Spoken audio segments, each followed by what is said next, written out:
Ce que j'espère pour Idlib, c'est que la même chose qu'à Alep va arriver. Il y a des couloirs humanitaires qui ont été ouverts à Alep. Les gens qui voulaient sortir pouvaient sortir quand ils n'étaient pas tués par les groupes terroristes, parce que les couloirs humanitaires étaient les premiers qui étaient visés par les groupes terroristes. Il était interdit pour les gens qui vivaient à Alep Est de sortir. Il y avait une fatwa qui disait que si vous rejoignez la zone gouvernementale, ça veut dire que vous êtes pro-régime, ça veut dire que vous méritez la mort, soit l'emprisonnement, soit la mort. À Idlib, ce que j'espère, c'est que tout va être fait pour que les couloirs humanitaires soient protégés, que les gens qui veulent sortir puissent sortir en toute sécurité. Et j'espère que Idlib va être libéré. Je l'espère très sincèrement parce que Alep libéré n'est pas ce que l'on a raconté dans les médias. Alep libéré, ça a été la liberté pour les gens. Ça a été un courant d'air frais. Beaucoup de gens ont raconté des choses terribles sur la libération, etc.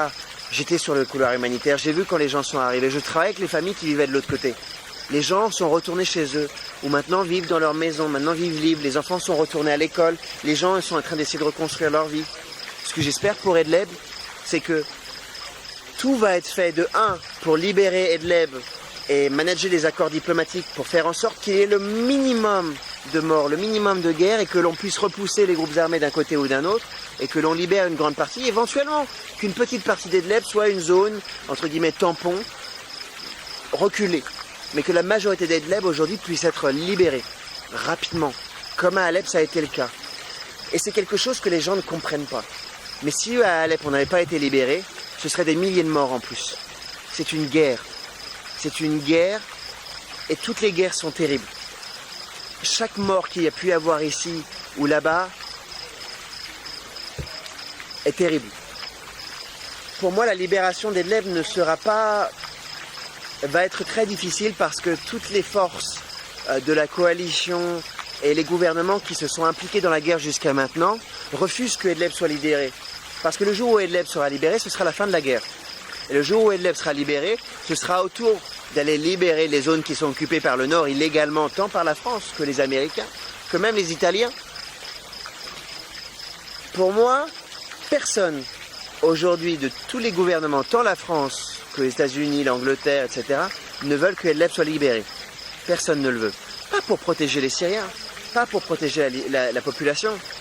Et tout sera mis en jeu, tout sera mis à partie pour être sûr que Idlib soit et reste une zone soit non libérée, soit créer une provocation globale comme à l'arme chimique, comme éventuellement dénoncer le fait que l'armée ce soit la nouvelle crise humanitaire du siècle. Ce sont des mots. C'est de la manipulation par la communication. Oui, les gens vont souffrir si Idlib est libéré. Parce que c'est une guerre et qu'il va falloir avancer militairement. Et que les groupes terroristes qui sont sur place ne veulent pas que Idlib soit libéré. Que les gouvernements ne veulent pas que Idlib soit libéré. J'ai peur que tout ce qui va arriver aujourd'hui et que tous les gouvernements qui sont aujourd'hui des partisans de cette guerre ne fassent que renforcer la guerre, renforcer le nombre de morts, renforcer le crash du pays sur lui-même. Et j'ai peur d'une confrontation globale.